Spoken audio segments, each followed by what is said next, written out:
quiero darles la bienvenida a esta instancia de capacitación, sensibilización a máximas autoridades de la Administración de Parques Nacionales del Ministerio de Ambiente y Desarrollo Sostenible. Comentarles que se trata de un encuentro mediante el que buscamos potenciar un proceso de trabajo que venimos construyendo, dialogando, junto a Yelena y Cristina en su momento, para el Ministerio de Ambiente, siguiéndolo estos diálogos y estos trabajos con Julián, Laura, Patricia, ¿no?, de Administración de Parques. Encuentro que esperamos de lugar a revisiones de los diseños institucionales, de propuestas de políticas públicas. Celebrar la instancia, que es un paso más para garantizar ni más ni menos que la implementación integral de la Ley Micaela. Antes de pasar a escuchar las voces, destacar y recordar quién fue Micaela García, joven luchadora que militaba en el movimiento Evita, integrante también del movimiento Ni Una Menos, que fue víctima de femicidio en Gualeguay 2017, perpetrado por Sebastián Gagner. Recordar también que la movilización social que impulsó y que no dejó de crecer desde aquel primer Ni Una Menos exigió y puso en primer plano la necesidad de capacitarnos en perspectiva de género y de las diversidades en los organismos del Estado, ¿no? Antes de pasar a escuchar las tres voces a las que les agradecemos mucho, ¿no?, sus tiempos y su generosidad para compartirse, vamos a dejar dos avisitos. Uno tiene que ver con que hay un formulario que queda en el chat, que pedimos que los completen, por favor, para dar asistencia. Y si quieren dejar alguna inquietud, alguna reflexión mientras va transcurriendo el encuentro, los tomamos para uno o dos poder compartir sobre el final. Sabemos que son días de mucha virtualidad, así que también queremos ser respetuosos de sus tiempos. Ahora sí, voy a presentarles, en primer lugar va a hablar María Pía Ceballos, luego nuestra querida Dora Barrancos y luego la licenciada Patricia Martínez. Presento ahora a María Pía Ceballos. Ella es Coordinadora Nacional de Promoción del Empleo para Personas Trans Travestis en la Subsecretaría de Políticas de Diversidad del Ministerio de las Mujeres, Géneros y Diversidad, activista y militante travesti, trans afroindígena, de mujeres trans argentina, técnica social, diplomada en políticas públicas con orientación en gestión territorial del Estado en la Universidad Nacional de 3 de Febrero. Te damos la palabra, María Pía, y te agradecemos mucho que formes parte de este encuentro. Muchísimas gracias. La verdad que estoy muy contenta de poder participar de esta capacitación, y en ese sentido agradecerles a todos quienes están en la sala, 117 personas en total. Qué maravilloso poder dar cuenta de esa cantidad de personas a las cuales hoy nos está conectando esta virtualidad. Quiero saludar a las máximas autoridades de la Administración de Parques Nacionales, al Ministerio de Medio Ambiente y Desarrollo Sostenible, a la Subsecretaría de Formación, Investigación y Políticas Culturales para la Igualdad y a la Dirección Nacional de Formación y Capacitación de Género y Diversidad. Agradecerles específicamente a las compañeras con las cuales compartimos el panel, tanto a Dora como también a Patricia, agradecida de compartir, ¿no?, este maravilloso espacio. Bueno, ahí Victoria contaba un poquito de cómo surge el tema de la Ley Micaela. Esta ley que fue aprobada a finales del año 2018 y que tiene que ver con un problema estructural en las sociedades actuales, pero que también deviene ya de momentos históricos que tienen que ver con esos patrones arraigados a nuestra sociedad, que es la violencia. Es en ese sentido que es importante poner en manifiesto cuál es la lucha de los movimientos de mujeres, el movimiento feminista, el movimiento de la diversidad sexual, el movimiento travesti trans. En Argentina, y producto de esa militancia, hay un desarrollo de conquistas específicas en términos legislativos, pero también en términos de una voluntad política hoy actual, con la existencia histórica de un Ministerio de Mujeres, Género y Diversidad. Voy a hacer un repaso de algunas normativas que ustedes, cualquier persona que está en la sala, va a poder encontrar en los contenidos mínimos que vienen trabajando las compañeras para la aplicación de la Ley Micaela, y en este sentido la ley Micaela bajo la denominación del número 27499, también existen otras regulaciones de leyes que son importantes entender desde los tratados internacionales, como también el tema específico de ley en Argentina, como la 26485 de protección integral para prevenir, sancionar y erradicar la violencia contra las mujeres en los ámbitos que se desarrollan sus relaciones, ¿no? Ahí voy a mencionar específicamente algunos de estos marcos, ¿no? Por ejemplo, dentro de los marcos internacionales tenemos en el año 1969 la Convención Americana por los Derechos Humanos del Pacto de José de Costa Rica, la Convención para la Eliminación de toda forma de discriminación, la CEDAW en 1979, la Convención de los Derechos de los Niños de 1989, la Convención Interamericana para prevenir y sancionar y erradicar la violencia contra las mujeres, la Convención Belén do Pará de 1994, los principios de Yogyakarta del 2007, leyes nacionales como la 26485, que acabo de mencionar, que es la de protección integral para prevenir, sancionar y erradicar la violencia, la ley 26061, la ley 26364 de prevenir y sancionar las tratas de personas y asistencia a la víctima, la ley del matrimonio igualitario, la ley de identidad de género 26743. Menciono solo en términos normativos estos números de leyes para dar cuenta de que son conquistas de procesos de lucha de mujeres en las calles, de mujeres en cada uno de los espacios, pero también de la diversidad sexual, y también es importante mencionar cómo entran dentro de las agendas políticas y la voluntad, en qué momento histórico se da la aprobación de estas leyes. Para nosotras es fundamental mencionar el marco normativo como la 26485, que es de prevenir, de garantizar condiciones para sensibilizar, sancionar y erradicar la violencia, y allí voy a dar un concepto puntual que tiene que ver con el artículo 4 de qué es la violencia de género, de qué estamos hablando y qué dice la ley 26485. Y allí en el artículo 4, conceptualmente, vamos a ver que constituye violencia contra las mujeres toda conducta, acción o omisión basadas en razones de género que de manera directa o indirecta, tanto en el ámbito público como privado y en base a su relación de desigualdad de poder, afecta su vida, libertad, dignidad, integridad física, psicológica, sexual, económica, patrimonial, su participación política o su seguridad personal, ¿no? Esta ley es importante porque se han trabajado y es un marco importantísimo que todos los agentes del Estado debemos conocer para poder generar políticas en esas planificaciones desde esta perspectiva que prevenga la violencia, pero desde una perspectiva de género, ¿no? Y es en ese sentido donde hay un desafío importante para la remoción de patrones socioculturales que promuevan y sostienen la desigualdad de género y las relaciones de poder sobre las mujeres y las disidencias sexuales. Acá específicamente voy a hablar de una ley, que es la ley 26743, que se aprobó allá en el año 2012, que llevamos ya 8 años de aprobada de esa ley, y esta normativa habla específicamente del reconocimiento del derecho a la identidad de género de las personas travestis y trans. Esta ley es una normativa pionera en la región latinoamericana, pero que a la vez representa la conquista histórica en materia de derechos de las diversidades sexuales.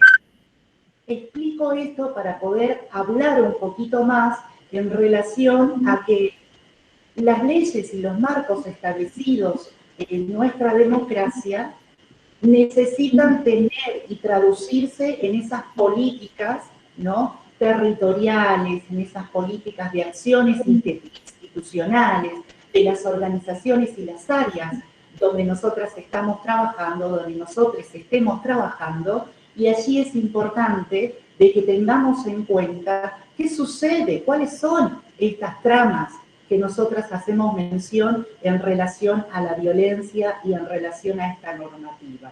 En ese sentido voy a decir que la lucha de miles de mujeres, lesbianas, travestis, trans, lograron la conquista de la normativa a nivel nacional y también internacional, pero allí hay un enorme desafío hoy en día, que es la construcción de políticas públicas de gestión desde una perspectiva de género de manera transversal. Es decir, de manera transversal e interseccional, ¿no? De intersecciones en nuestra geografía territorial. Es importantísimo, por ejemplo, nosotras lograr entender cuáles son estas tramas de complejidades de violencia cuando mencionamos a un colectivo como es el colectivo de la diversidad sexual o son las personas travestis y trans, y cuáles son estas tramas de violencia que las instituciones debemos tener en cuenta en el momento que se generan diferentes interacciones, en donde hay interpelaciones de estos grupos que han estado históricamente vulnerados. Para ello, le voy a pedir a Victoria que me avise si me voy del tiempo. Voy a pasar a un tema más puntual, más pedagógico en este sentido, y no tanto normativo, porque está ahí en nuestras agendas de capacitación, profundizar conceptos específicos, pero me parece también importante poder reflejar qué pasa con estas tramas y con estas historias. Voy a pasar a comentarles y a leerles una situación específica con la cual nosotras trabajamos para sensibilizar, porque lo que buscamos es que nuestros agentes de todas las organizaciones de las instituciones del Estado se sensibilicen, no solo frente a los femicidios, a las muertes de mujeres, sino también a los travesticidios y a los transfemicidios y a las situaciones que aún resultan complejas en nuestras sociedades, como es la discriminación por orientación sexual, por diversidad sexual, por identidad de género. Es en este sentido que en un momentito voy a leer este pequeño relato que es una experiencia de vida vital que nos permite trabajar a nosotras para sensibilizar. Esta compañera se llama Rosa y ella nos relata brevemente esta situación. Mi nombre es Rosa, nací en 1950 en Tucumán. El primer recuerdo que tengo de mi vida desde la infancia está relacionada con la discriminación por mi sexualidad. Mi padre, que me arrastra por el living de la casa de un brazo, y yo con un vestido de mi madre, lloro desconsolada tirada en el piso. Él que me amenaza con sacarme hacia la calle. No sé qué edad tengo, pero mi recuerdo parezco entre 4 a 6 años. Desde entonces hasta hoy, 19 de noviembre del 2011, mi vida entera es un rosario de discriminación, cuentas ensambladas día a día con momentos que si uno lo leyera desde un libro parecen historias irreales por lo fantásticas. Solo voy a citar algunas en esta ocasión a modo de ejemplo, pero son momentos de mi vida y Dios sabe que he tratado de olvidarlo y no he podido. Tal vez simplemente porque se repite una y otra vez, día a día, sin pausa. A los 8 años, mi padre se mudan a 6 cuadras de casa de mis abuelos maternos. Cada vez que tenía que ir sola a pedido de mi padre a visitar, debía pasar por un pasaje donde desde una casa humilde salía gente a apedrearme, cada vez sin aburrirse de ver la misma imagen del niño corriendo, escapándose de la piedra, hasta que decidí tomar otro camino más largo pero más seguro. Lo peor es que yo no entendía por qué lo hacían. Ni siquiera había tomado una decisión sobre mi sexualidad, ni mucho menos tenido sexo, solo era una niña. A los 14 años mi madre me envía a un psicólogo y él me deriva a un psiquiatra. No es mucho lo que puedo contar de esa época. Creo que es por la droga que me ponían cada vez que tenía que ir a las 6 de la tarde, me recostaban en una camilla y a través de un suero me pasaban la medicación. Solo Dios sabe qué hicieron conmigo. En 1980, con 20 años, me vine a la ciudad de Buenos Aires. Trabajaba en la central de telefónica de Ferrocarriles Argentinos. Empleo que perdí por estar detenida y eran tantas veces que no podía justificar la ausencia. Fue la policía y solo ellos quienes me lanzaron a la calle, porque aquí travestismo estaba relacionado con prostitución, algo que en mi pueblo no ocurría. Desde mi primer arresto me hicieron firmar segundo H, segundo F, que eran edictos que se referían a la prostitución y al travestismo. Vivía en Talcahuano, Sarmiento. Una mañana, luego de comprar pan en el supermercado, me llevaron detenida con la bolsa con pan. Cada vez que salía de casa debía bajar las persianas, cerrar con llave, porque no sabía cuándo regresaban. Y en mis carteras ponía una muda de ropa interior y una frazada para dormir en el calabozo que me tocara. Así salía cada mañana para hacer las compras para mi alimento diario. Un día me detuvieron en Vicente López y ya en el calabozo me senté en la tarima y pensé, otra vez presa, esta es la número 700. Ese día dejé de contarlas y se me iba la salud mental en ello. Pero como anécdota diré que un día estuve detenida 3 veces en distintas jurisdicciones. Renovar el documento fue todo una odisea. Me rechazaban la foto cada vez que iba a retirarla, me decían que no estaba aún, que debía tomarme otra, que hacía falta tirar el pelo hacia atrás, tirantes, sacarme el maquillaje, los aros y todo lo que pudiera ver como femenino. Así me tomaban la foto, pero aún así lo rechazaban. Muchos antes ya había aprendido a no preguntarlos por qué. A veces pienso que soy como un dinosaurio que sobrevivió a las eras geológicas. Todas las amigas trans que recuerdo están muertas.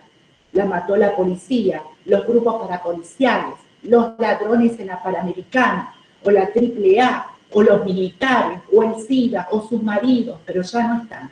Solo yo.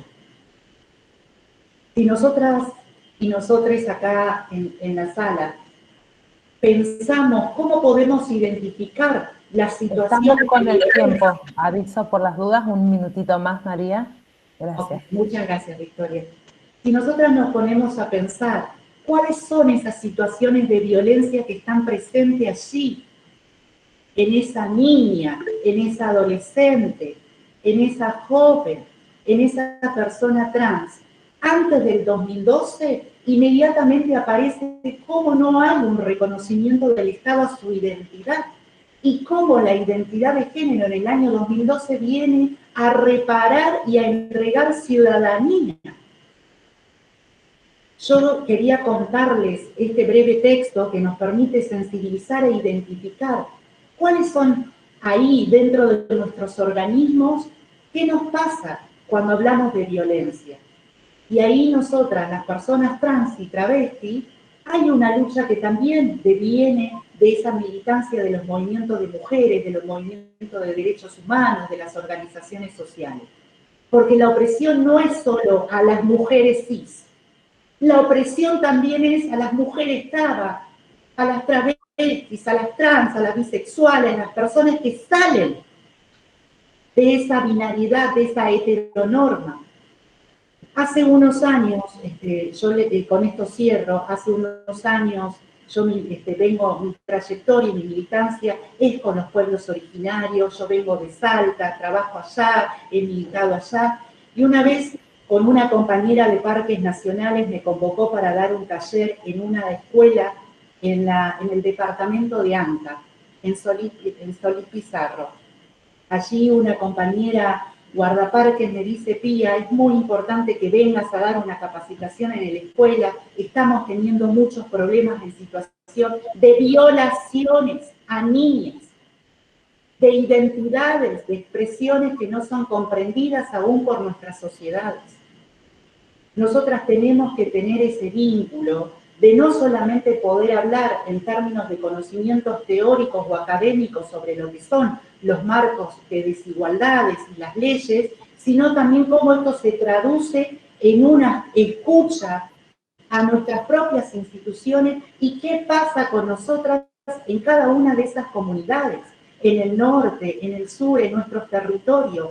¿Qué están diciendo? ¿Qué alianzas podemos tejer institucionales para dar cuenta a que esas trayectorias de vida sean un poco mejor vivibles, se modifiquen esas discriminaciones y violencias? Y ahí es importante contar con agentes del Estado en materia de derecho, que acompañen, que puedan, ¿no? que puedan construirse gestiones o planificaciones también con esta mirada en la trama LGBT, en la trama de las violencias que sufrimos las personas travestis y trans. Dejarle como material de lectura por ahí en su tiempo libre, bueno, a personas travestis y trans, porque hay pocas cosas escritas, un libro de una amiga que es Camila Sosa Villada, también había seleccionado algunas partes, porque esa historia es compartida por este cuerpo, que hoy está acá presente y que está agradecida de poder estar y que tiene voz, pero que a la vez sabe que hay un desafío enorme en la inclusión y en las agendas de nuestra población travesti trans. ¿Qué van a hacer cada uno de los espacios de las organizaciones de nuestras instituciones cuando tengan personas travestis y trans trabajando a la par, como compañeras, como compañeros? ¿Cuál va a ser la reacción de esos agentes del Estado? Y esa reacción tiene que ser para transformar nuestra sociedad. Loana Berkins, y con esto me despido, con otro libro también recomendarle, la biografía de una gran activista como Loana Berkins, se llama La Berkins, de Josefina Fernández, ¿no? Donde se relata esta lucha en primera persona recuperada ahí por esta gran amiga Josefina y por lo que significó la lucha de esta traba que hemos perdido. Loana decía que cuando una travesti ingresa a la universidad, le cambia la vida a esa travesti. Pero cuando muchas travestis ingresen a la universidad, le va a cambiar la vida a la sociedad. Yo tuve la posibilidad de entrar a la universidad y de ser expulsada también por la universidad. Pero hoy estamos en un desafío que sean muchas nuestras compañeras que ingresen no solo a los estudios, sino a todos los espacios de las esferas donde ha estado históricamente cerrada. Hoy hay una voluntad política para avanzar en esto y como decía Loana Berkins, yo digo que esto va a suceder también en los espacios laborales. Cuando una travesti ingresa a un espacio laboral, transforma esos espacios. Para transformar nuestra sociedad necesitamos transversalizar nuestras agendas con perspectiva de género, con perspectiva LGBT. Estoy por ahí conmovida porque hablar de Micaela, de la ley Micaela, es recordar lo que significó esa compañera tan joven, con esa lucha militante en una organización social y cómo fue víctima de ese femicidio, pero a la vez también recordar a mis compañeras. Ayer a la tarde perdí a una amiga. Esa amiga que venía a la organización nuestra de personas travestis y trans en Salta, tenía 25 años. No sé cuántas amigas voy perdiendo, pero el travesticidio y el transfemicidio existe y está. Necesitamos apelar a la sensibilización de todos nuestros agentes del Estado para poder tener estas herramientas de trato digno, de las leyes, ¿no? Bueno, agradecerles y estoy segura que ese dolor profundo que una siente cuando pierde a un ser querido, lo transforma en coraje de lucha. Muchas gracias. Gracias a vos, María Pía, te abrazamos, agradecemos tu intervención. Bueno, conmovida también, por supuesto, le damos la palabra a Dora Barrancos, historiadora, socióloga, feminista, asesora presidencial. Gracias, Dora, por tu participación, te escuchamos. Bueno, muchísimas gracias, un enorme gusto estar en esta reunión etérea, pero al mismo tiempo casi material, ¿no? Gracias Gracias a María Pía por hacer ese recorrido que es absolutamente inexorable que se haga frente a lo que serían las olas de capacitación. No es una capacitación, debe ser una ola de capacitaciones.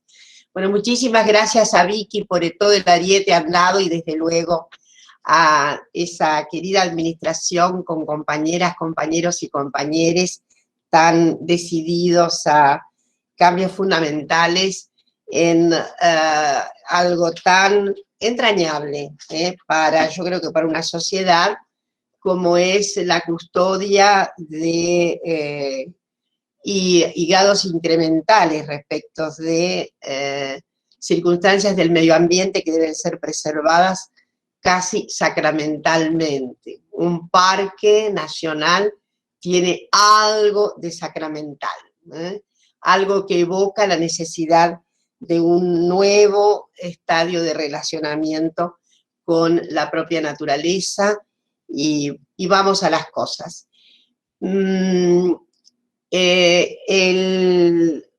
ley Micaela es una ley que significa que el Estado se obliga, el Estado argentino, todos los organismos que lo componen, toda la masa de personas que trabaja en los tres poderes, en todas las dependencias, en toda y cualquier posibilidad orgánica del Estado argentino, se obliga a actuar para, en verdad, extinguir las jerarquías patriarcales.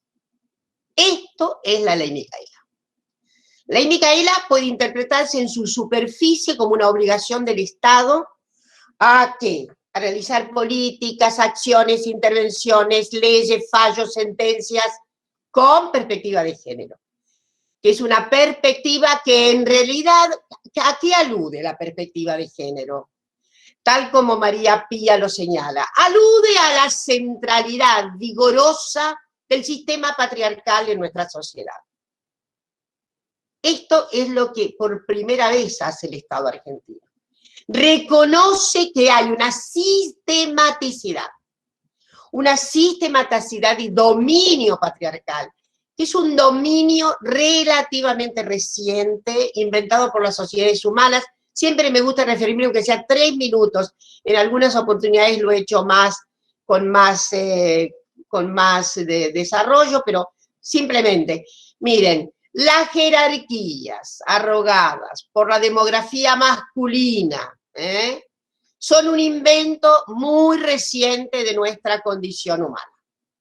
Corresponden al Neolítico Superior. Y el Neolítico Superior tira alrededor de ¿qué? 7.000, 8.000 años, no pasa de eso. La existencia como condición Homo sapiens, se dice hoy día, Homo sapiens en general, conviviendo en algún momento con alternativas específicas otras, pero esa protoestructura de Homo sapiens existe hace 350.000 años. La estructura que corresponde, sí, ya a este devenir que hemos sido, Homo sapiens sapiens, debe tener 30.000, 40.000 años. La estructura patriarcal se inventó hace 7.000, 8.000 años, en una coyuntura muy particular, donde hubo en nuestras comunidades antecesoras, muy lábiles ellas, pero ya en tren de grandes cambios, como la revolución agrícola, otras plataformas, no estas que estamos usando, me refiero a dispositivos herramientales, a mayor complejidad organizacional y seguramente un principio de estabilidad de orden simbólico por el cual esas comunidades instalaron algo que es muy proteico, que es el tabú del incesto, por lo que tuvieron que efectivamente irradiar a sus mujeres en intercambios otros. Pero hay un invento extraordinario ahí, en ese largo pasaje del Neolítico Superior, que es el invento de la propiedad privada, el invento del adueñamiento, el invento de la patrimonialidad. Ustedes deben pensar que nuestras comunidades muy anteriores guerrearon por muchas cosas, pero en realidad no se había establecido hasta, digo, el Neolítico Superior, una división tajante funcional de lo que debía ser la demografía femenina, dicha femenina, y lo que debían hacer las demografías, las comunidades de varones. No estaba escrito ni en la naturaleza no tiene ninguna indicación jerarquizada sobre lo que debe ser la condición femenina y lo que debe ser la condición masculina. No lo busquen en la naturaleza porque no tiene nada que ver la naturaleza con el ordenamiento sistémico jerarquizado que hace subalterna a la condición femenina. En el pasaje, insisto, de tantas invenciones del Neolítico Superior, también fue inventada la noción y la articulación de poder consistente en el adueñamiento de cuerpos. En el adueñamiento de cuerpos. Eso fue lo que ocurrió. El adueñamiento de cuerpos. El adueñamiento sobre la condición que obviamente pasó a ser subalterna de las mujeres. Entonces no me quiero demorar mucho más, hay densa bibliografía sobre esto, inclusive tiene que ver, efectivamente, insisto, con la nocionalidad de patrimonio. Y esa nocionalidad de patrimonio no tiene nada que ver, por supuesto, con el patrimonio, con lo que llamamos la privatización, el orden privado, nocionalmente puesto en lo que sería el adueñamiento de los medios de producción, como es el ciclo burgués de dominación, con la maduración del sistema capitalista. Tiene que ver con un adueñamiento colectivo, en alguna manera, clánico, sobre las mujeres.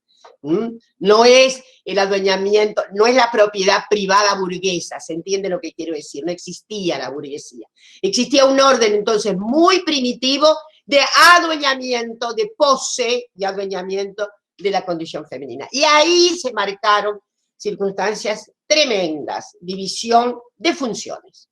Y las mujeres en general fueron recluidas a las tareas de sobrevivencia, en general, digo, porque gran parte de la agricultura primitiva, y no tan primitiva, fue depositada en la función más especializada de las mujeres, y de ahí devienen repertorios sumados de domesticidad.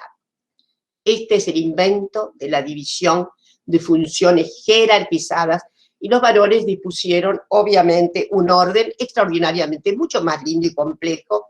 Es el poder político, la organización de la propia sociedad, el dictatum normativo, etcétera, etcétera. Y como ha dicho María Pía, sí, un invento y un glosario particular normativa heteronormativo, que en algunos momentos ha hecho algún craquelé, de la misma manera que el patriarcado. El patriarcado ha hecho en algunos momentos unas derivas un poco más flojas de papeles, por decirlos así, y en otros momentos se ha reconstituido poderosamente. Una reconstitución poderosa del patriarcado es nada menos que el régimen de la antigua Roma. La antigua Roma tiene un sobreejercicio gravitante de la comunidad masculina, que implica que el pater familia domina inclusive la posibilidad de existencia de una niña en la familia, la exhibe, etc. Ese derecho romano es una consumación extraordinaria de toda la potencia del sistema patriarcal. De modo que la hija no dejaba de ser dominada por el padre, aunque se casara, fíjense, es extraordinario. Y obviamente el pater familia, insisto, tenía no solamente sobre las mujeres, sino sobre los dichos más débiles, las personas que estaban ubicadas en algún renglón de déficit por alguna razón. Pero no quiero, ahora me quiero ir más acá y decirles que el patriarcado entonces es un dominio jerarquizado de la porción masculina. Subsiste duramente, su subsistencia se debe a un recrudecimiento, a un refuerzo extraordinario de la potencia patriarcal, nada menos que en un salto que debía haber sido otro. el salto cuántico del antiguo régimen a la modernidad. Y una puede situar ahí como un hito la Gran Revolución Francesa. Las mujeres pudieron haber dado un salto cuántico igualitario, pero no fue así.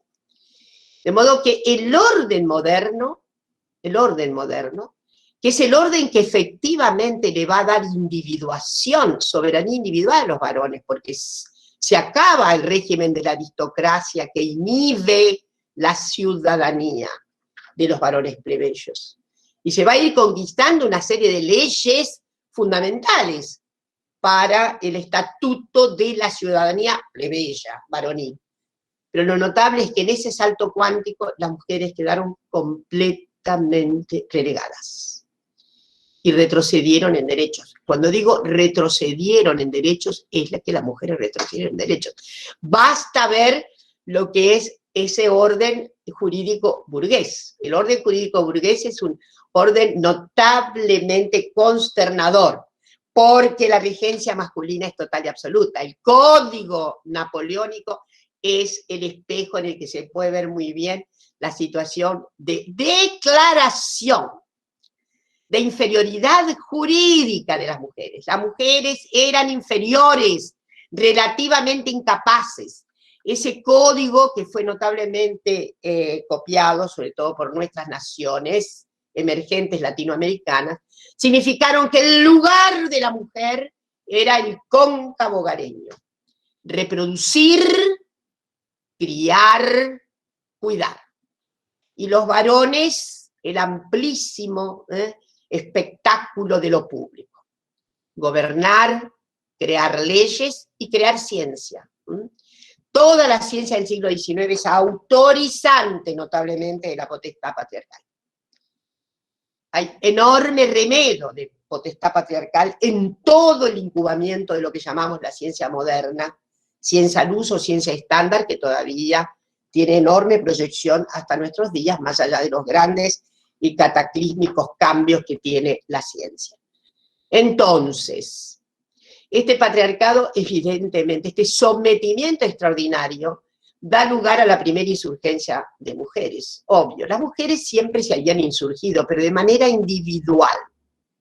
No es lo mismo la insurgencia individual que la insurgencia de una agencia, de un colectivo. Las personas solas pueden haber dicho algunas, hay algunas figuras, que no me quiero detener. Hay una muy cercana ya a la gesta feminista, que es Olimpia de Gouges, la gran francesa que actúa en la revolución y que, bueno, se anima a hacer la declaración de los derechos de la ciudadana, y que es severamente castigada en los días del terror, porque va a parar, no solamente ella, va a parar a la guillotina. Trágico acontecimiento que permite entrever lo que va a ser el nuevo orden jurídico emanado del Estado que da soberanía a los individuos. Entonces las mujeres no podían ir a la universidad. Lentamente se abrieron las universidades a fines del siglo XIX. Era muy común que se propagara, y lamentablemente hasta una cierta inteligibilidad de las leyes evolutivas con Darwin, pobre, que tuvo poco que ver, pero después las leyes evolutivas están adoptadas en general, más allá de algunas contradicciones que hubo en algún grupo de científicos, pero bueno, finalmente Darwin fue ampliamente aceptado. Esas leyes permitían un uso patriarcal brutal, diciendo que las mujeres estaban en retraso respecto de la evolución. Tenían una inteligencia menor, tenían una debilidad congénita y tenían una marca fundamental que fue muy acicalada por el ensayo patriarcal. Estaban cerca de la naturaleza. Eran individuos que habían quedado cerca de la naturaleza, un manojo de nervios, de emociones desbordadas, que por lo tanto, si se les incorporaba a la vida científica, iban a desbaratar los principios de la ciencia, más o menos así. Por eso se pensó y se decía que las mujeres tenían una segunda inteligencia, Hubo hasta un famoso sociólogo francés que en 1870, no ha corrido tanto, si pensamos, un siglo y poco más, decía que las mujeres tenían en general una inteligencia menor que las especies primatas sobrevivientes. Así nomás. Y que por ahí, habría algún gorila que se lo podría encontrar con más inteligencia que una mujer parisina promedio. Así nomás. De modo que estamos frente a una situación en donde huelga decir cuál es la férula explicativa, nocional y de poder patriarcal. De modo que las mujeres se insurgieron. Así que se insurgieron, ya hacia 1848 tenemos las primeras insurgentes, todavía no se usaba el nombre feminismo, pero quiero decirles algo, hubo un gran grupo de varones acompañando la gesta de esas mujeres en 1848, Seneca Falls.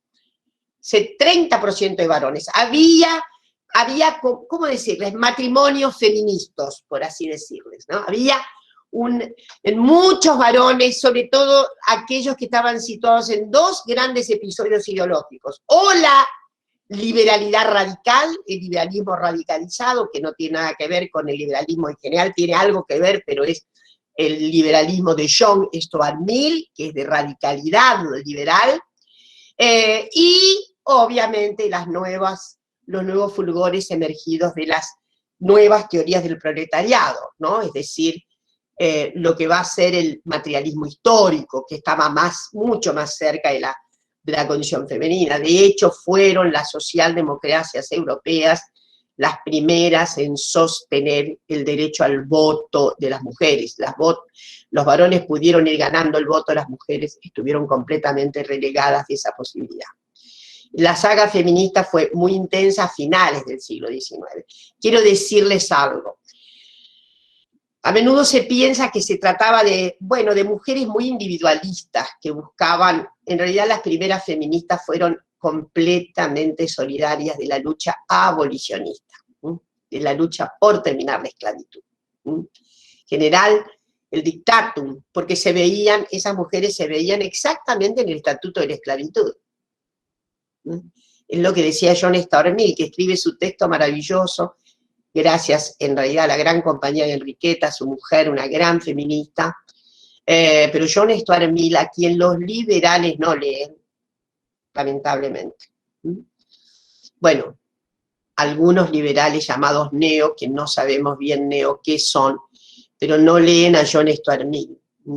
Y John Stuart Mill tiene en ese precioso texto que invito a leer, que es algo así como la esclavitud femenina o el sometimiento de las mujeres, tiene varios títulos, se pueden ver según la traducción. Él tiene una frase maravillosa que dice, porque ya se había terminado la esclavitud, al momento que él escribe ese texto, que lo escribió en varias entregas a un periódico y después sí lo costuró, lo cosió como un libro, de la esclavitud. Entonces, en un momento determinado, es muy bello lo que él dice, por donde se observe, ha quedado una servidumbre, una esclavitud sobreviviente, la esclavitud de las mujeres.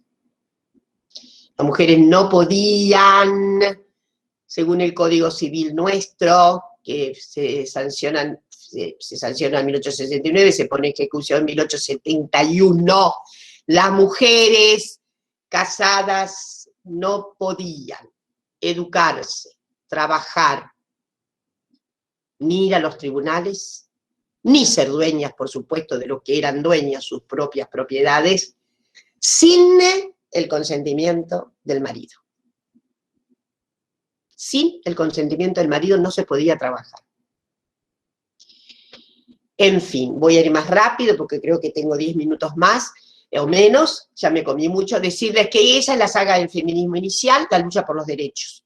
De las primeras feministas, yo diría hasta los años 30, hasta los años iniciales de la Segunda Guerra, las luchas feministas significaron la siguiente agenda: lucha por la igualdad jurídica, elemental. ser considerada exacta, jurídicamente igual que un varón. La segunda cuestión, la lucha por los derechos políticos. La tercera cuestión, los derechos para educarse en las mismas condiciones que los varones. Y la última, podemos poner otras, pero a mí me gusta mucho señalar que fueron las feministas cuya clave inicial era una suerte también de defensa. En aquel momento no se discutía el valor del maternaje, ya que era tan fundamental la noción de la maternidad. ¿Por qué no? Las feministas hicieron noción fuerte del maternaje para solicitar a los estados el reconocimiento del maternaje, solicitando las asignaciones familiares que los estados otorgaron a ¿quiénes? A los varones trabajadores. Pero la solicitud de asignaciones familiares, debemos recordarlo, se debe a las feministas inaugurales. Y luego los estados tradujeron eso en la entrega bien conocida de las asignaciones familiares. Me vengo más acá y decirles que, bueno, obviamente mucho cambió en nuestro país. Nosotras tenemos feministas desde el inicio del siglo XX, casi todas las socialistas eran feministas, muchas librepensadores. La lucha fue muy importante en los 20, se consigue la primera gran modificación del estatuto jurídico, 1926. Primera modificación. El Parlamento argentino finalmente sanciona que las mujeres casadas ya no le van a tener que pedir permiso al marido para trabajar, educarse y demás. Pero quedó una rémora. Esa rémora fue resuelta en 1968. Siempre recuerdo esto porque, bueno, hay una buena historiografía en Argentina, tenemos colegas, sobre todo una querida colega que ha trabajado mucho esto, el hecho de que fue durante la dictadura de Onganía, en 1968, que el ministro Borda, siempre digo lo mismo, o casi siempre, que todavía no tiene ninguna tesis doctoral, pero es muy interesante, el ministro Borda, ministro representante obviamente de las clases dominantes, se da cuenta de que las mujeres de su clase están privadas de algo tan elemental como ser las gerentes de sus bienes. Acá hay gente muy joven y no sabe, no participó de 1968 en que yo era joven. Pero como no era feminista, era militante, pero no era feminista, me perdí el acontecimiento más notable. 1968 el ministro Borda determina, por un decreto, que se termina esto de que el gerente de los bienes es el marido. La mujer puede vender lo que quiera sin tener necesidad de la firma del marido frente al escribano. Esto es lo que ocurría. Seguramente alguna gente, no hay gente de mi edad allí, pero alguna gente, pregúntenle lo que significaba a una señora que a lo mejor hasta estaba separada. Pero el marido era el que tenía que autorizar la venta del bien de ella, no el bien ganancial, no el bien que el bien que ella había heredado de los padres. Fíjense ustedes cómo es el sistema patriarcal. Finalmente, quiero decirles que en 1947, gracias a la gran saga de Evita, debe decirse, obtuvimos la ley de voto, 1947, digo la saga de Evita porque sí, estaba previsto que hubiera ley de voto, pero Evita se sentó en el Parlamento para vigilar de cerca que efectivamente se sancionara la ley de voto en septiembre de 1947. Luego vienen los años trágicos, ¿no? Primero, por un lado, los años de gran rebeldía juvenil y de mujeres, grandes modificaciones en nuestras vidas durante los 60, ingreso masivo de universidades a las universidades, etcétera, etcétera, gran militancia social de las mujeres, etcétera. En el registro de desapariciones brutales que tenemos, las mujeres están representando más del 30% de las personas desaparecidas, y en la lucha tremenda que sobreviene al terrorismo de Estado, ¿cómo no acordarnos del desempeño excepcional de las mujeres, madres y abuelas de Plaza de Mayo? ¿Cómo no recordar que fueron esas mujeres las que más horadaron, las que más minaron la inmensa potencia del terrorismo de Estado. Finalmente, esos años coincidieron en el mundo internacional con un reavivamiento extraordinario del feminismo, al que llamamos feminismo de la segunda ola, feminismo de los años 60, 70, salidos al calor de una serie yo diría, ¿cómo decirles?, de pereteros, de combustibles, de circunstancias, la guerra de Vietnam, la guerra de independencia de las colonias, la revolución cubana, las enormes manifestaciones de las poblaciones negras norteamericanas, ese sacudón inmenso de los años 60, ese sacudón reaviva el feminismo. Y lo reaviva con consideraciones completamente nuevas, completamente nuevas.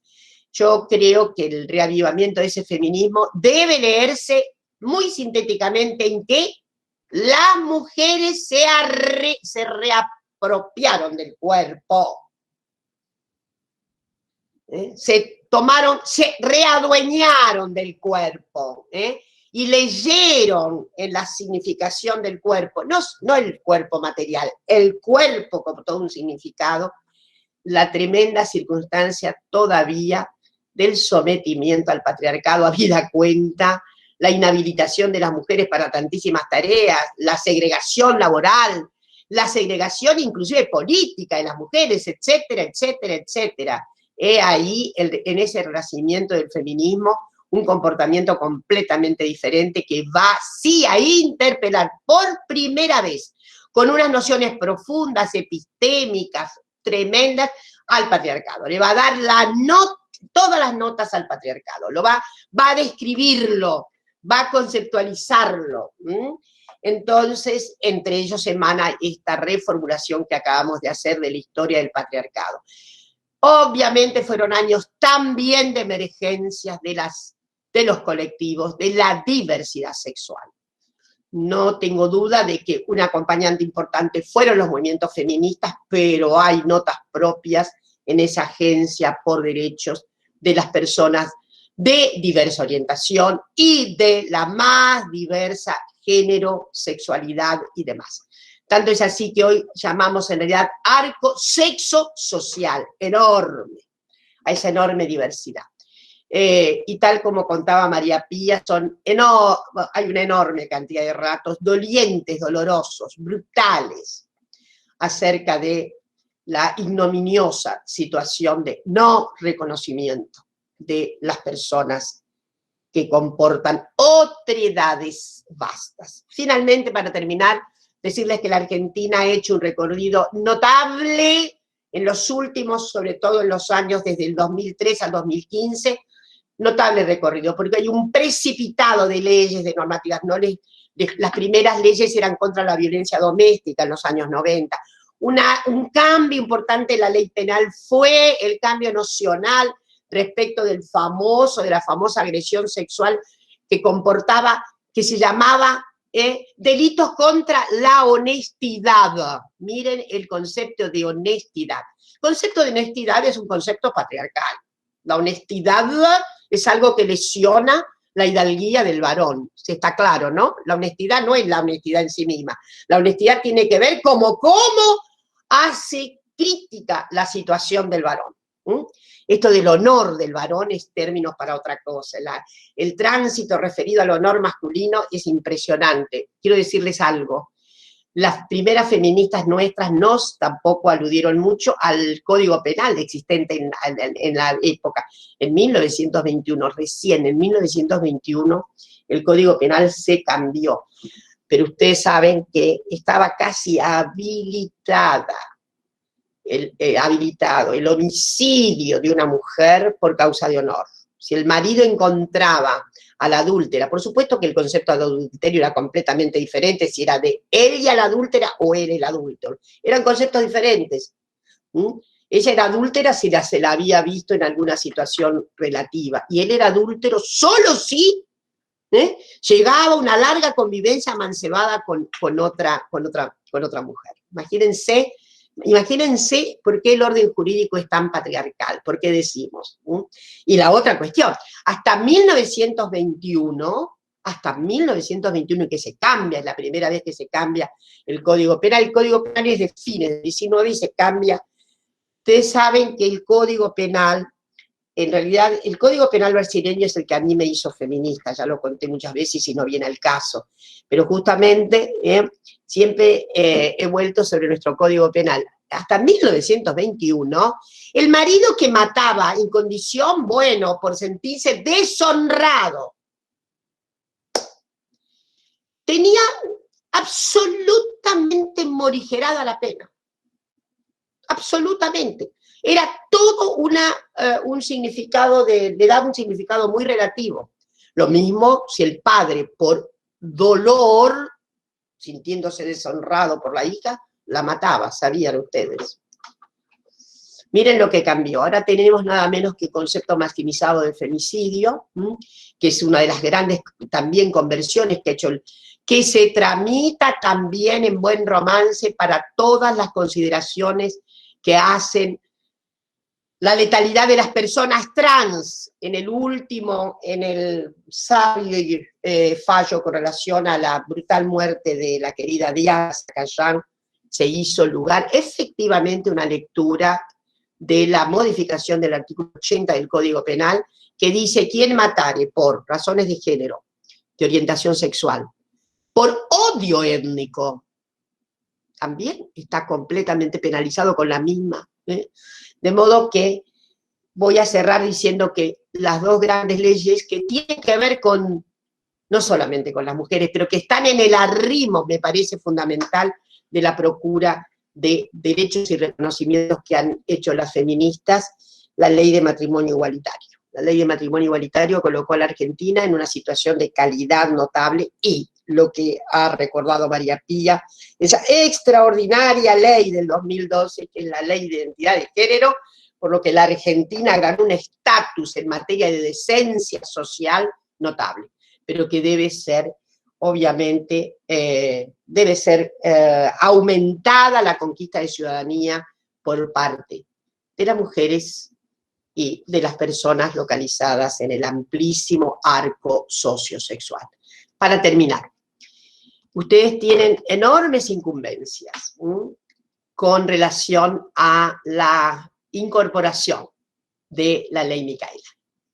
Incumbencias que son fundamentales. Piensen que la incumbencia fundamental es en todo y cualquier lugar producir significativas acciones congruentes con la extinción de cualquier sistema dominial respecto de la potestad patriarcal.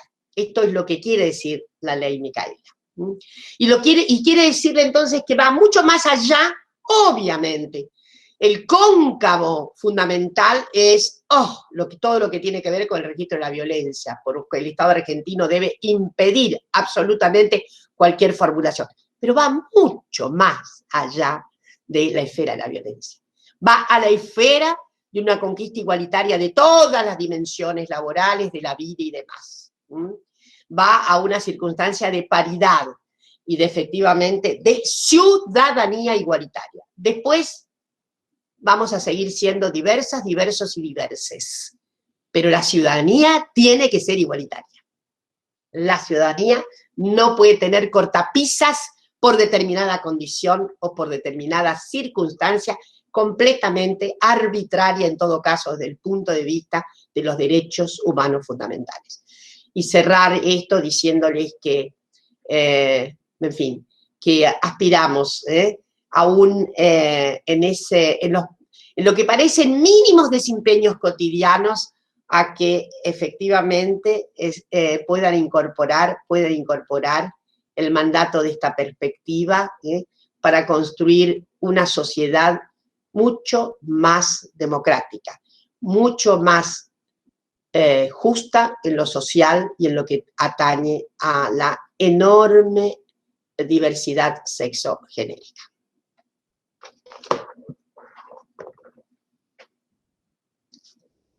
Siempre un placer enorme escucharte, Dora. Gracias, gracias por esta exposición tan potente. Le damos la palabra ahora a la licenciada Patricia Martínez. Ella es asesora especialista en el área social de la Administración de Parques Nacionales. Patricia, te damos la palabra. Recordamos que pueden dejar alguna inquietud para retomar luego en un ratito cuando finalicen las intervenciones. Bueno, muchísimas gracias. Espero que se escuche bien. Si cualquier cosa me dicen. Bueno, un honor contar con la presencia de María Pía, que como todos nuestros compañeros, saluda a todos mis compañeros y compañeras, compañeres. Como dijeron todos en el chat, una exposición tan conmovedora, y la de Dora tan contundente en su exposición. Bueno, lo que yo voy a comentarles tiene que ver con el trabajo que venimos haciendo desde un espacio institucional. Está recién empezando a transitar el camino para pensar en cómo incorporar la perspectiva de género en las políticas, en las estrategias, en las acciones de parques nacionales. Así que bueno, mi voz va a ser la voz de los que venimos trabajando en un grupo, en un espacio que es institucional y que, bueno, por suerte estamos contando con el acompañamiento del Ministerio de Mujeres, Género y Diversidad, y eso nos da como mucha tranquilidad también de seguir en un buen camino. Bueno, lo que estuvimos pensando es, en este espacio, es cómo comenzar a incorporar la perspectiva de género. En principio, como todo organismo del Estado, pensamos en la formulación de las políticas, de las estrategias, de las acciones que tienen que ver con la misión, en este caso del organismo, que es la conservación de la biodiversidad. Pero después estuvimos repensando y reflexionando y dijimos, tenemos que pensar también en la vida de la institución, en las prácticas institucionales, en cómo modificamos mecanismos, procedimientos, cómo estamos atentos a la comunicación y cómo incorporarla también en la formación y en la capacitación. Y esto tiene que ver también con todos los territorios en los que Parques despliega su tarea, es decir, estamos pensando no solamente en la cuestión de cómo incorporarla a las políticas públicas, sino también a la tarea cotidiana. En este sentido, empezamos a analizar la normativa internacional. Esa normativa internacional que tiene que ver con la misión de parques nacionales y una serie de convenios, de tratados, de protocolos y acuerdos que nos comprometen también desde allí a transversalizar la igualdad de género.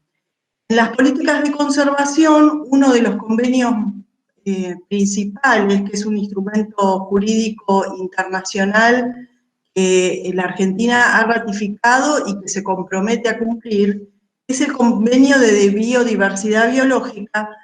Desde hace ya bastantes años, desde el 2008, plantea la necesidad de fijar como prioridad y una de sus metas la incorporación de género.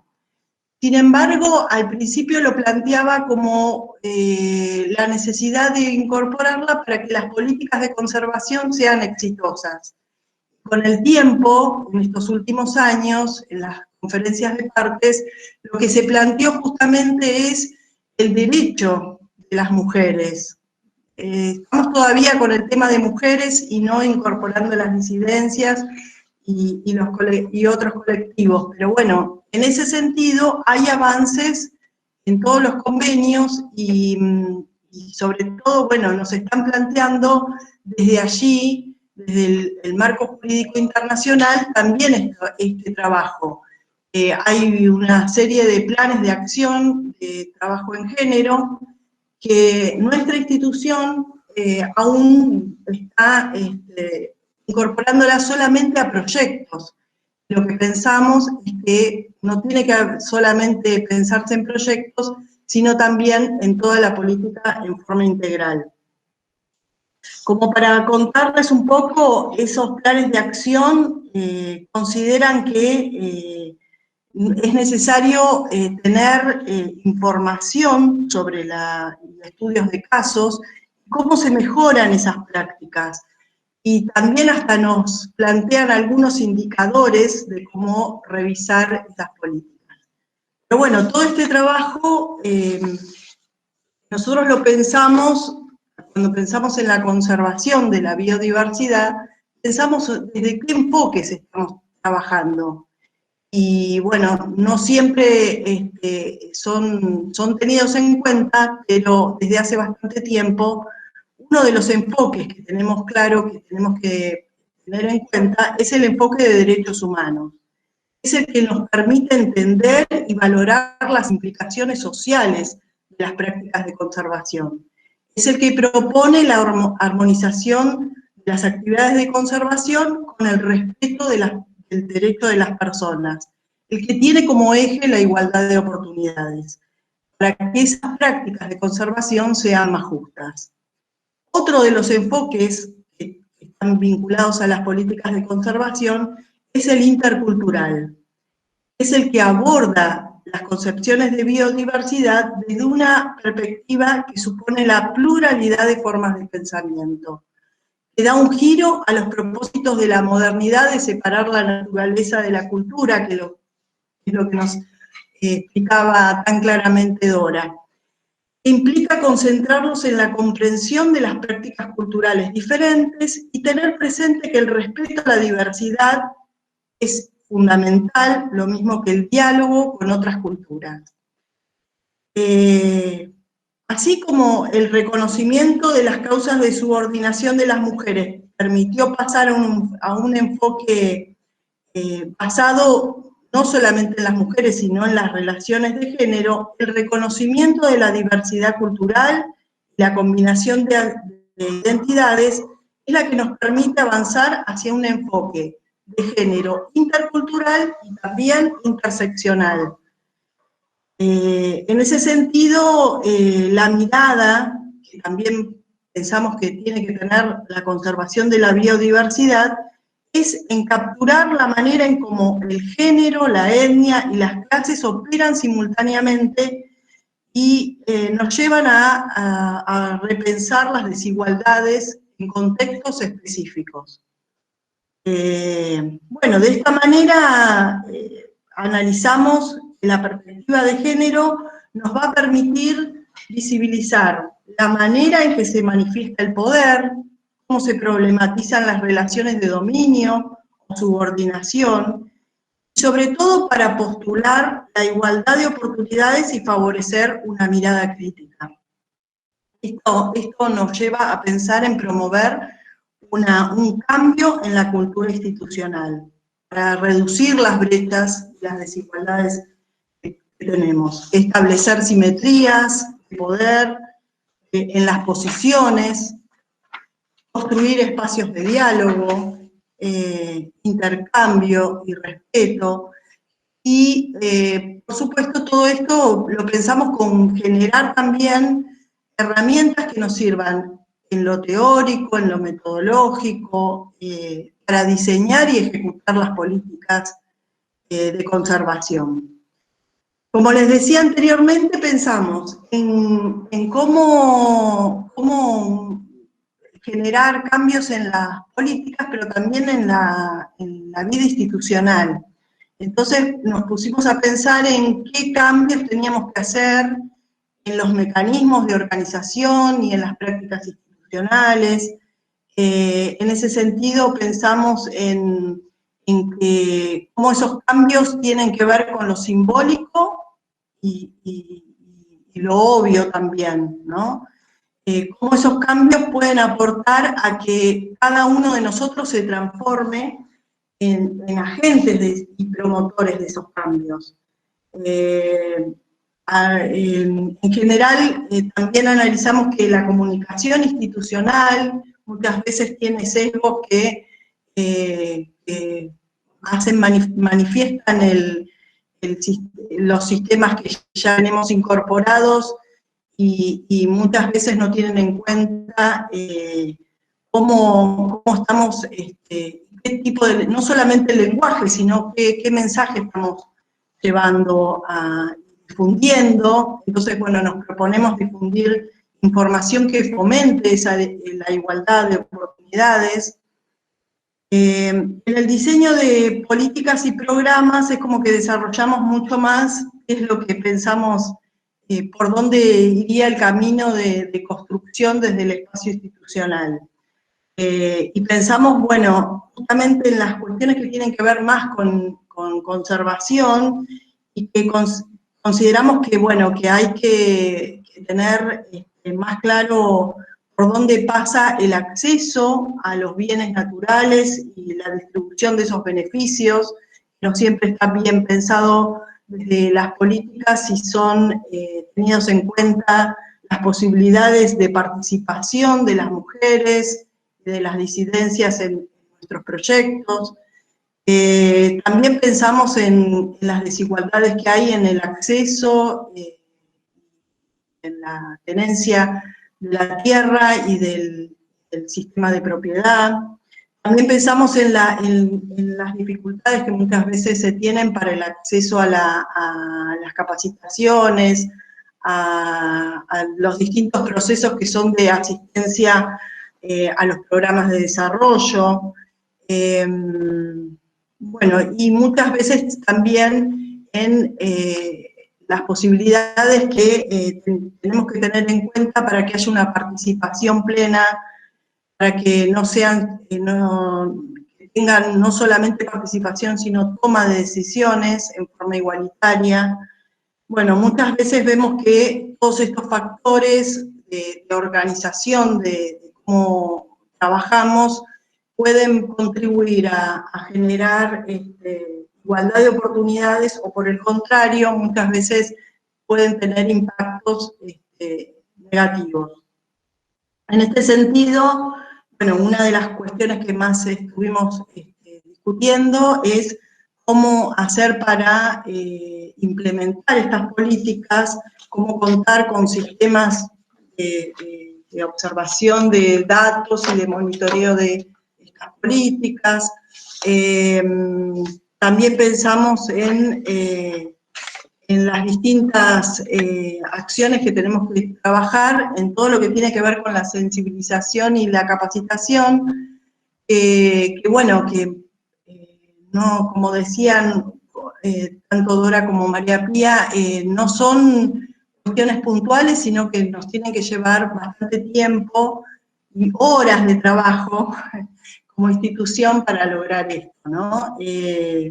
Bueno, estamos trabajando en este sentido también, les cuento a mis compañeros que estamos trabajando con el Ministerio de Ambiente y Desarrollo Sostenible y estamos trabajando también con el Ministerio de Mujeres, así que bueno, esto es un espacio que estamos creando muy, muy incipiente, pero que tiene bastante impulso, sobre todo desde la gestión de la institución, como que esta propuesta se la ha puesto como eje de sus políticas, entonces, bueno, estamos avanzando en ese sentido. También quiero hacer mención a que hay también trabajadoras de parques nacionales que están reuniéndose en encuentros y que queremos también que se incorporen a nuestro espacio de diálogo y de reflexión.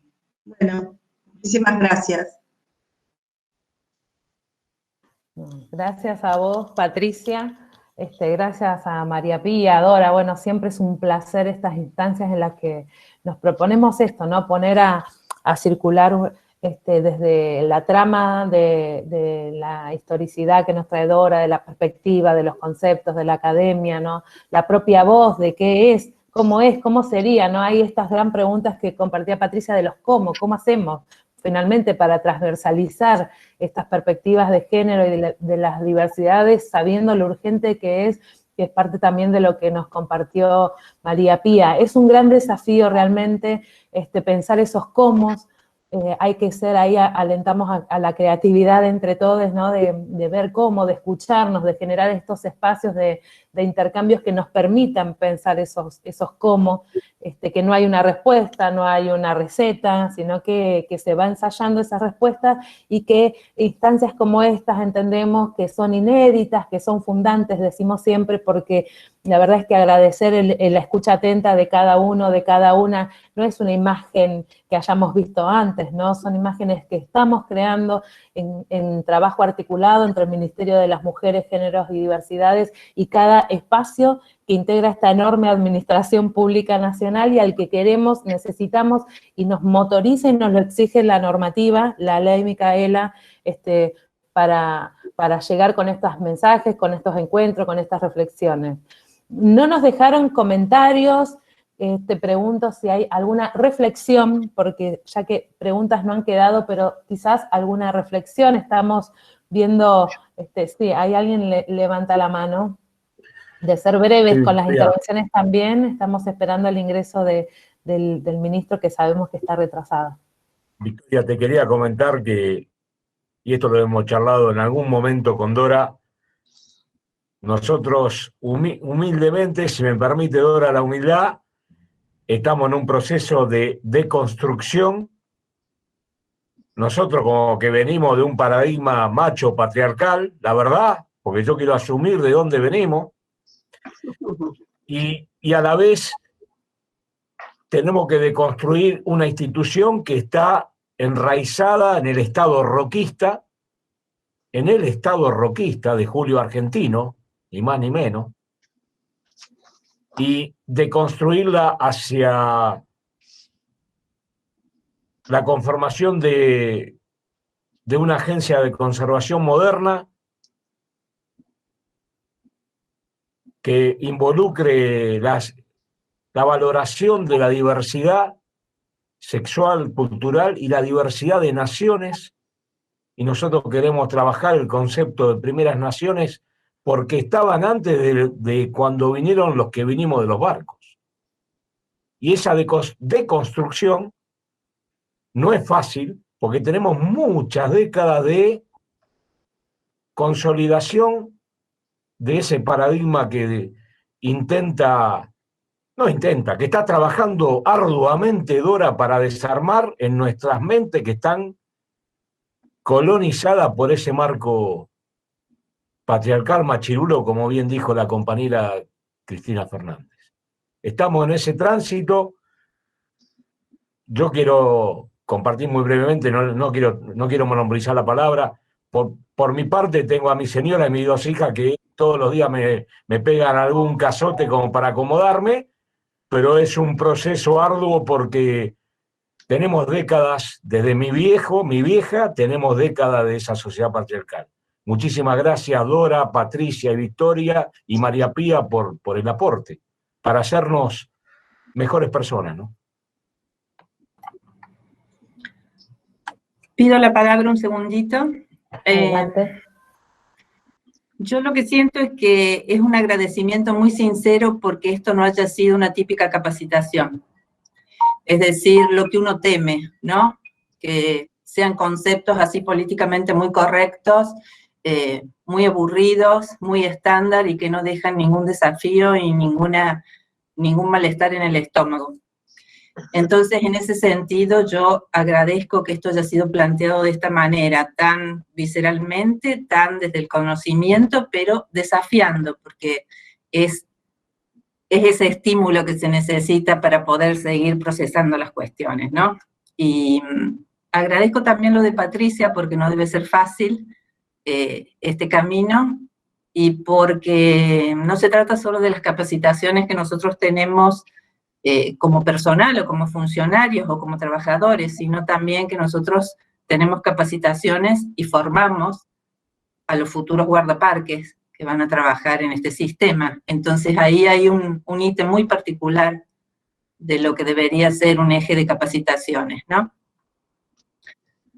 Por otro lado, quiero decir una última cuestión, y es que muchas veces desde lo que se considera el progresismo, no hemos querido entrar en algunas dimensiones por considerarlas históricamente como respetuosas respecto a las costumbres y a las culturas diferentes a las nuestras. Y en eso creo que tiene que haber también un meterse en ese tema en un modo muy sincero, porque a veces ese respeto lo único que esconde es indiferencia y una incapacidad nuestra de acercarnos a eso. Lo digo porque muchas veces a mí me tocó en el pasado trabajar con muchísimas comunidades de nuestro país, y hay cosas que se dan por aceptadas en esos contextos y que no se aceptarían en los nuestros cotidianos, ¿no? Entonces, ahí creo que en la medida en que nos toca trabajar en esas áreas, tenemos como un doble desafío donde se intersecan tranquilamente y en modo, digamos, tradicionalmente aceptado, lo cultural, lo antropológico y el género. Así que, bueno, les agradezco muchísimo y me quedo con un montón de pensamientos para el día y muchas cuestiones que, Dora, trajiste a la memoria con la historia que a veces se olvida, de ese nexo tan grande que hubo en lo patrimonial, y es la propiedad privada y los cuerpos. Muchísimas gracias. ¿Puedo decir algo? Por supuesto. Bueno, Andrea, muchas gracias por esa intervención. Lástima que no vamos a tener toda la jornada, en fin, así de esta tan bella comunicación. Pero Andrea, tocaste en puntos muy importantes. Lo que sería algo así como el falsete del respeto, el falsete del respeto. Estos días he estado trabajando nada menos que con la comunidad de juezas y jueces de una provincia, y respecto de volver sobre, yo diría, un aspecto que las leyes argentinas de la última generación se han privado, han sorteado absolutamente. La idea de que se puede matar por preconcepto, o la idea que, no lo sabía porque era de otra comunidad. Esto, por increíble que parezca, que en un punto deviene de un arca progresista, esto del relativismo cultural, por el otro lado ha habido un enorme trastocamiento a la luz justamente de las nuevas convicciones de derechos humanos y de los derechos que tienen que ver con géneros y diversidad. ¿Por qué lo digo? Porque en general hemos asistido a fallos de jueces que de manera reaccionaria toman el principio falso del respeto por una comunidad. Yo voy a recordar solamente dos fallos tremendos, y ustedes obviamente habitan toda una geografía en donde, como decía Daniel, es fundamental tener en cuenta el aspecto plurinacional, el aspecto de naciones que están antes. Lo que no, ustedes saben que en materia de derechos humanos no se puede inhibir el derecho humano bajo el presupuesto de que es relativo a una comunidad. Esto hay que sacarlo. Cuando se infringen derechos humanos hay que hacer en todo caso que esa comunidad comprenda qué es lo que significa. Y lo que ha dicho Andrea, yo voy a recordar un fallo tremendo, un fallo que con relación a una violación incestuosa, padrastro con una niña, Huichí, el juez determinó que no había tal incesto porque esto era de comunidad de sentido tradicional. Y ustedes saben que hubo reacciones de las propias mujeres de la comunidad luego. Entonces, Esto es imposible de aceptar en los términos en que estamos planteando los derechos humanos hoy. La otra cuestión, que voy a recordar, gravísima también, en que de manera reaccionaria, los jueces hicieron uso del relativismo cultural, fue cuando, yo creo que recordarán, creo que fue en los 90, hubo un incendio en un taller clandestino en la ciudad de Buenos Aires. Resultado de ese incendio murieron unas cuantas personas y el primer fallo determinó, fíjense ustedes, que no había habido reducción a servidumbre. En ese taller clandestino había una reducción a servidumbre. Las personas trabajaban de sol a sol, conviviendo en el mismo lugar, etc.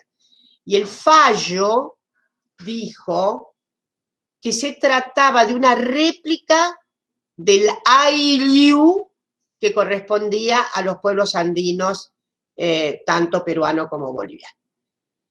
Felizmente eso fue revisto en el segundo, en cámara.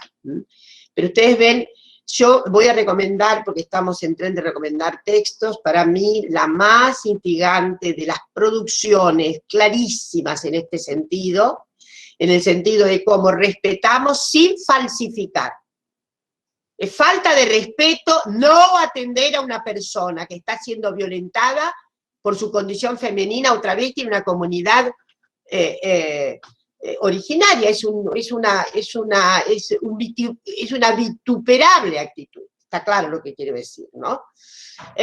Aún porque por otra parte hoy hay organizaciones, felizmente, de las naciones originarias, que tienen muchísimo que ver, hay asociaciones de mujeres ahora que plantean una enorme cantidad de reivindicaciones en el seno de sus comunidades.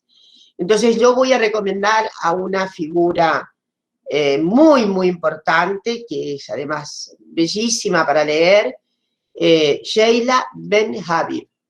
Sheila Ben-Habib. Sheila Ben-Habib. Están traducidos sus textos, no recuerdo bien en este momento, algo como la cultura y no sé qué más.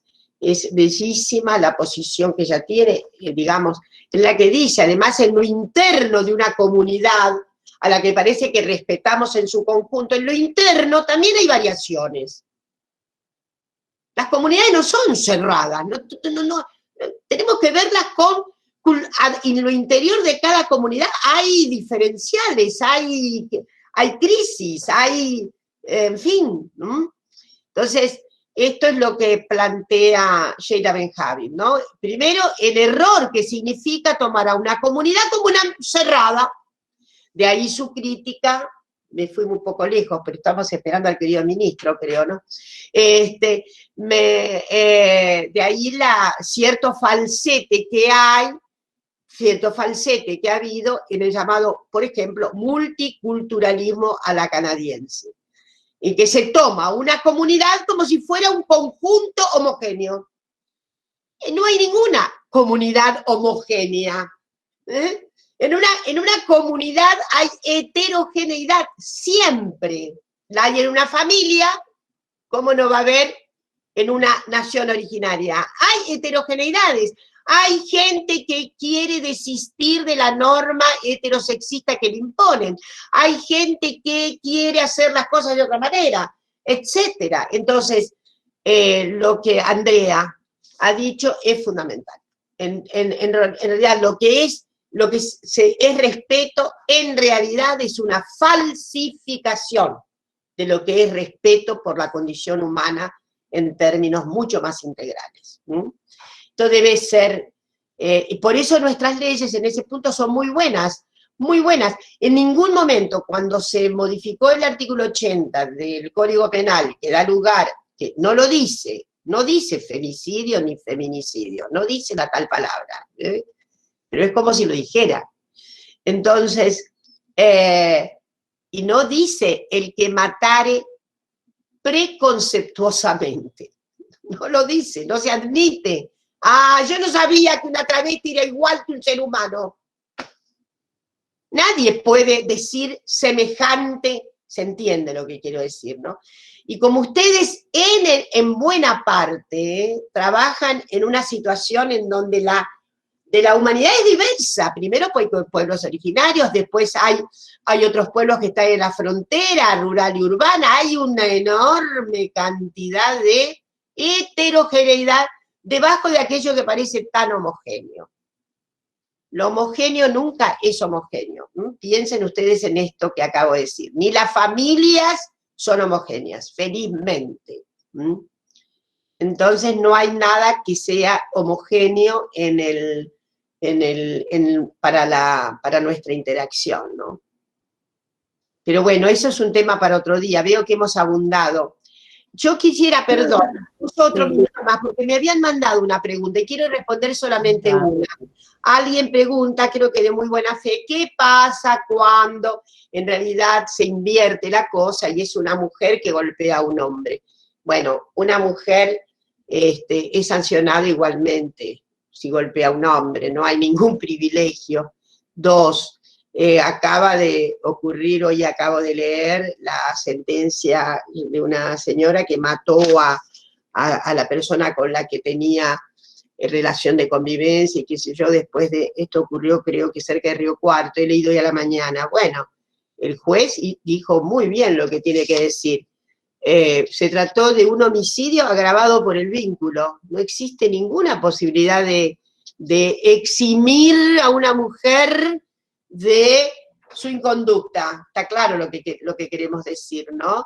Es decir, ocurre que, dado el régimen patriarcal, la enorme cantidad de violencia intradoméstica, sobre todo, y en general en la sociedad, se expresa con volúmenes brutales, más del 95%, más 90%, no tengo claro hoy cómo estamos respecto de esto, pero son violencias ejercidas contra mujeres y contra membresía de la familia que está en exposición debido a su orientación disidente, etcétera, etcétera. Esas son las violencias cotidianas. Y por último, si quedara poco claro, quiero decirles que las mujeres no somos mejores que los varones. ¿Está claro? Pero somos seres humanos. Las personas travestis no son mejores que las otras personas. Las personas trans no son mejores, pero somos seres humanos. Entonces, esta es la cuestión. Y hay una no equivalencia de nuestra condición humana respecto de lo que ocurre socialmente. Entonces, esto. Y la otra cuestión que me gustaría decirles, ya que estamos ahí, que no es que los varones todos los días se levantan pensando, ¡ay, voy a forjar el patriarcado! ¡Ay, voy a hacer el pacto mayor! No existe eso. Lo que existe es un condicionante energúmeno que repite la mismidad sin cuestionamiento. Por eso invitamos a los varones a sacarse la severa mochila que tienen encima, porque les ha impedido también grado de felicidad. Muy privilegiados, pero con muchos problemas. Entonces yo digo últimamente que en realidad el patriarcado es un invento a lo Frankenstein. Es un invento tipo Frankenstein. Los acogota, les dice que tienen que ser muy masculinos, que tienen que estar radiantes en su virilidad, y una serie de mandatos que efectivamente me parece que no los hace del todo felices, más allá de los privilegios que han podido tener relacionados con desempeños y demás. Entonces, debe pensarse que la gesta que estamos haciendo no es contra los varones, por favor. Es contra el patriarcado, que es algo diferente, ¿no? Completamente diferente. No son los varones. Los varones tienen obligaciones, ¿no?